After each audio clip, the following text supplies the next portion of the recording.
प्रिय विद्यार्थियों, Prerna senior secondary school online class में आपका हार्दिक स्वागत है। मैं कैलाश चंद्र सैनी, हिंदी व्याख्याता, आज आपको सीनियर सिलेबस के अंदर जो व्याकरण पोर्शन है वो पढ़ाने जा रहा हूँ। व्याकरण के पोर्शन में आपके 5 टॉपिक हैं, उनमें से एक टॉपिक को आपके सामने अब क्लियर करने जा रहा हूँ। वह टॉपिक है अलंकार। अलंकार के बारे में आपने पहले पढ़ा भी होगा और टीचर्स से समझा भी होगा। अलंकार शब्द 2 शब्दों के मेल से बना है, जिसको हम यदि लिखेंगे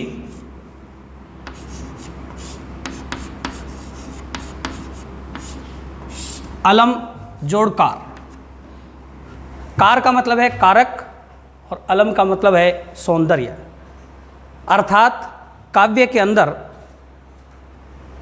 शोभा बढ़ाने वाले तत्व या शोभा कारक तत्व अलंकार कहलाते हैं। आपके जो सीनियर के सिलेबस में जो अलंकार हैं वह 8 हैं। उन 8 अलंकारों को हम 2 भागों में विभाजित कर सकते हैं। वैसे अलंकार के 3 भेद होते हैं। शब्द अलंकार,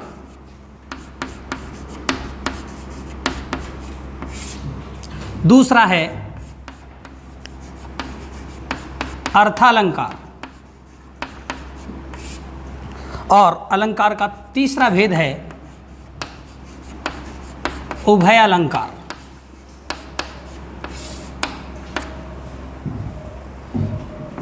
सबसे पहले हम शब्द अलंकार के बारे में जानेंगे। शब्द अलंकार वह अलंकार होता है जिस शब्द का पर्यायवाची रख देने पर उस शब्द में कोई अंतर नहीं पड़ता, चमत्कार में अंतर नहीं पड़ता, वह शब्द में ही चमत्कार होता है, अर्थ बदल जाता है, शब्द अलंकार कहलाता है। शब्द अलंकार के 3 भेद हैं।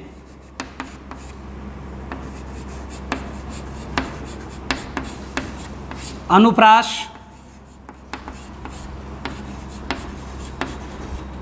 यमक,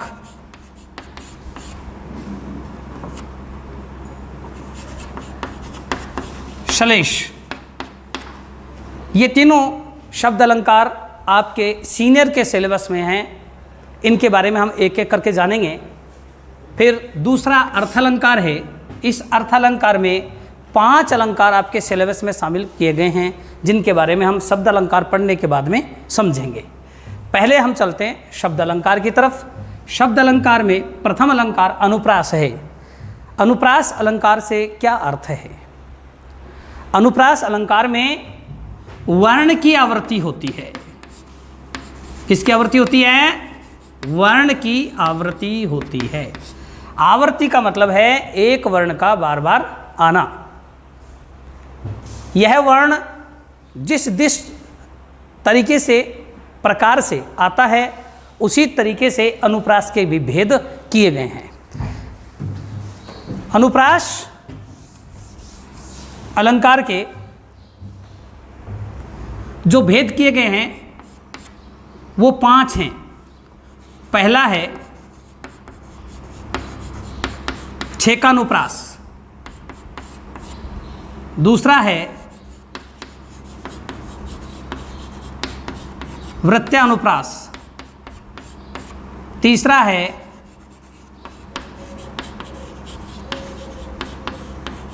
श्रुत्यानुप्रास,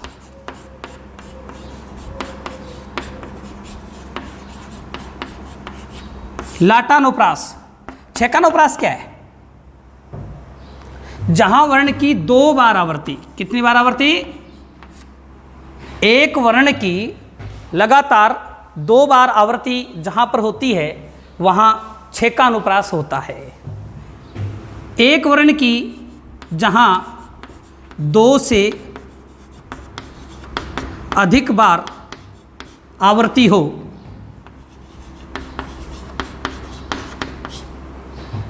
एक वर्ण की 2 से अधिक बार जहां आवृत्ति होगी वो वृत्यानुप्रास कहलाएगा। श्रुत्यानुप्रास, हिंदी में प्रत्येक वर्ण के वर्ग होते हैं, जैसे क वर्ग है, च वर्ग है, ट वर्ग है। ऐसे वर्ग के कोई 2 वर्ण जहां पंक्ति में एक साथ आ जाते हैं, वहां पर उच्चारण समानता होने के कारण से उसे हम श्रुत्यानुप्रास कहते हैं। एक ही स्थान विशेष से उन वर्णों का उच्चारण होता है जिसके परिणाम स्वरूप काव्य में चमत्कार उत्पन्न होता है, इसीलिए इसको हम श्रुत्यानुप्रास कहते हैं। इसको ऐसे लिख सकते हैं, किसी एक वर्ग के वर्णों की आवृत्ति होगी। लाटानुप्रास, एक पंक्ति पुनः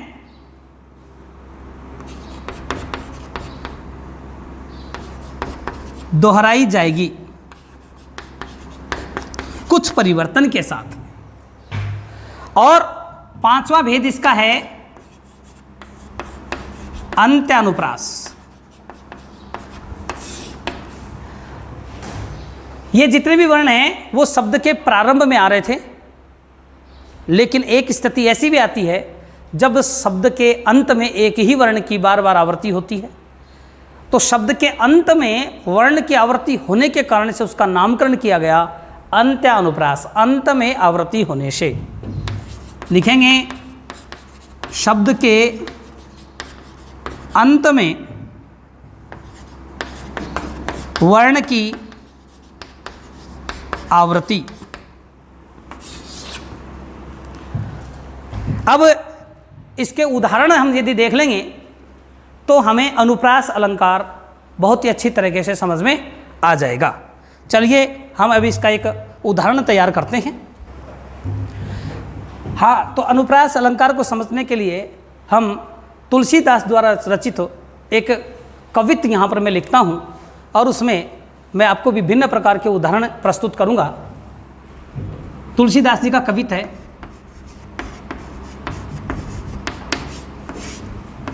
किस भी किसान कुल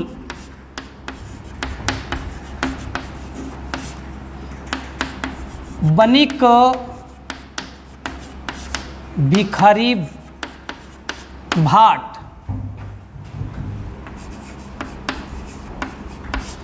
चाकर चपल नट, चोर चार चेटकी, पेट को पढ़त गुण गढ़त, चढ़त गिरी,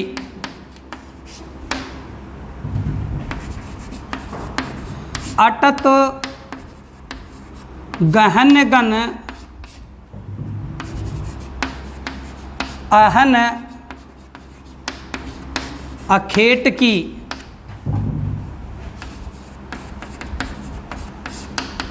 ऊंचे नीचे, ऊंचे नीचे कर्म, धर्म अधर्म करी,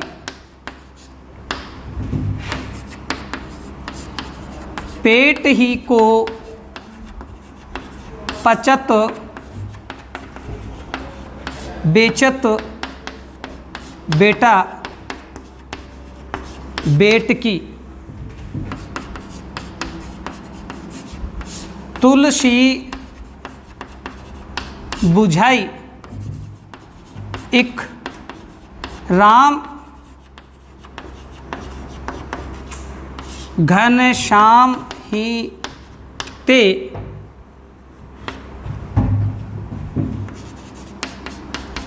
आगी बढ़वागिते,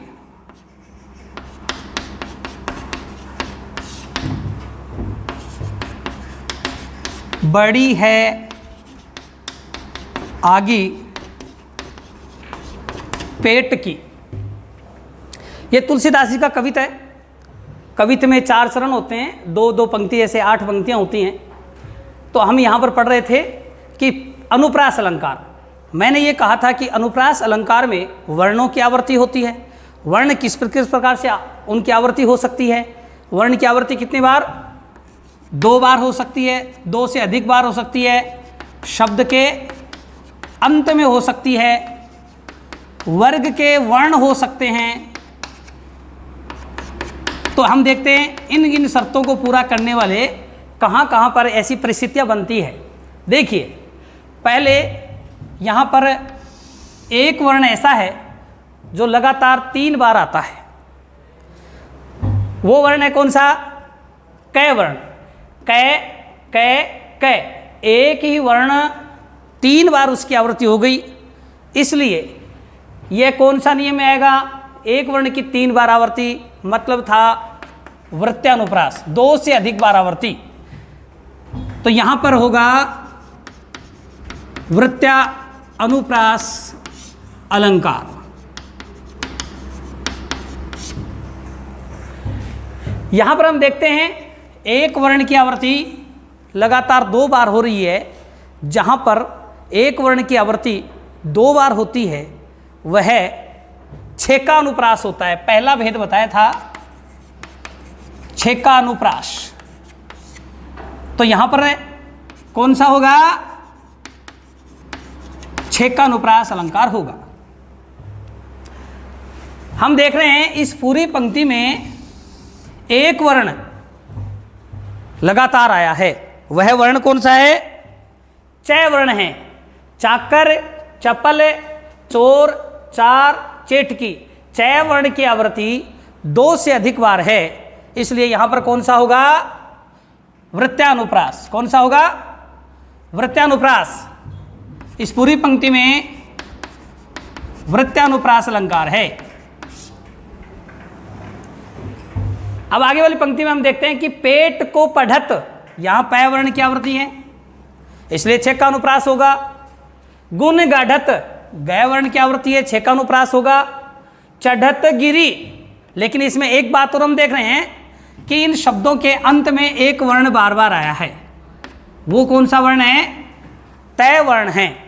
पढ़त, गढ़त, चढ़त, अंत में एक ही वर्ण की आवृत्ति होने से मैंने बताया था कि शब्द के अंत में जब एक वर्ण बार बार आता है तो हम बोलते हैं अंत्य अनुप्रास अलंकार।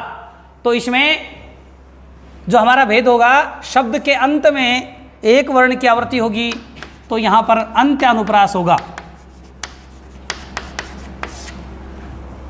तो तुलसीदास जी ने यहां तय वर्ण की आवृत्ति बार बार कर करके यहां पर अनुप्रास अलंकार का जो तीसरा भेद है अंत्य अनुप्रास, उसका प्रयोग किया है। यहां अंत्य अनुप्रास होगा। अगली पंक्ति में हम देखते हैं अटत गहन गण अहन अखेट की। यहां पर भी हम देख रहे हैं कि नए नए की आवृत्ति एक पंक्ति में 3 बार हो रही है। तो यहां पर भी जिस जैसे से तय वर्ण की आवृत्ति बार बार होने से अंत्य अनुप्रास हुआ था, वैसे यहां पर भी अंत में शब्द के नए वर्ण की आवृत्ति होने से यहां पर भी अंत्य अनुप्रास ही होगा। ऊंचे नीचे, कर्म, धर्म, अधर्म, यहां पर हम देख रहे हैं कि मय वर्ण की आवृत्ति शब्द के अंत में लगातार हो रही है, तो यहां पर भी अंत्य अनुप्रास ही होगा। पेट ही को पचत बेचत बेटा बेट की, हम यहां पर देख रहे हैं तय वर्ण की आवृत्ति 2 बार है, इसलिए अंत्य अनुप्रास भी है। यहां पर हम देख रहे हैं कि बै वर्ण की आवृत्ति 3 बार है। बेचत, बेटा, बेट की, बै वर्ण की आवृत्ति 3 बार है।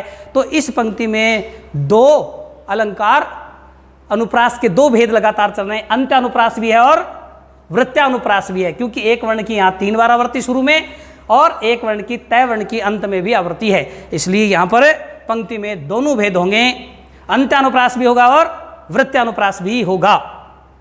अब आगे देखते हैं हम कि आगे बढ़ वागित बड़ी है आगी पेट की। यहाँ पर भी बै वर्ण की आवृत्ति लगातार 2 बार हो रही है, इसलिए छेकानुप्रास इसका दूसरा भेद हो जाएगा। अब इसमें एक वर्ग बच रहा है कि एक ही वर्ग के वर्ण जहाँ पर आते हैं वो श्रुत्य अनुप्रास होता है। हम देखेंगे कि ऐसा कौन सी पंक्ति में हुआ है। तो हमें यहाँ प्रथम पंक्ति में देखते हैं बै और भय। बै और भय एक ही वर्ग के वर्ण हैं। पै, फै, बै, भै, म एक ही वर्ग के बै और भय वर्ण हैं, इसलिए यहाँ पर कौन सा होगा? श्रुत्यानुप्रास। कौन सा होगा? श्रुत्यानुप्रास अलंकार होगा। इस प्रकार से तुलसीदास जी ने अपने एक ही कवित्व में अनुप्रास अलंकार के सभी भेदों को समाहित करते हुए चमत्कार उत्पन्न किया है, इसीलिए महाकवि तुलसीदास कहे जाते हैं। अब हम लाटानुप्रास का भेद देखेंगे, उसका एक उदाहरण मैं तुम्हें दूंगा, तो आप लाटानुप्रास को भी। लाटानुप्रास जो अनुप्रास का 5वां भेद है, मैंने बताया था इसमें कुछ परिवर्तन के साथ पूरी पंक्ति पुनः दोहराई जाती है। तो जैसे पूत सपूत तो क्यों धन संचय, पूत सपूत तो क्यों धन संचय, और पुनः पंक्ति दोहराएगी पूत कपूत तो क्यों धन संचय। एक ही वर्ण का परिवर्तन बाकी पूरी पंक्ति ज्यों की त्यों दोहराई गई है, लेकिन इसमें अर्थ भिन्न हो जाता है। पूत सपूत है तो हे मनुष्य धन का संचय क्यों करता है, क्योंकि जीवन में वह धन अपने आप ही कमा लेगा। पूत कपूत तो क्यों धन संचय, यदि पुत्र कुपुत्र है तो तुम्हारा संचित किया हुआ धन भी नष्ट कर देगा, इसलिए अपने सुखों को त्याग कर, अपने जीवन को कष्ट में जीवन बिताकर धन का संचय मत कर, अपने जीवन पर खर्च कर। यानी धन संचय करने का कोई अर्थ नहीं है, इसका अर्थ ये था। तो जब पंक्ति ज्यों की त्यों दोहराई जाती है तो वहाँ पर लाटा अनुप्रास होता है। ये अनुप्रास के 5 भेद थे जो मैंने आपके सामने स्पष्ट किए हैं।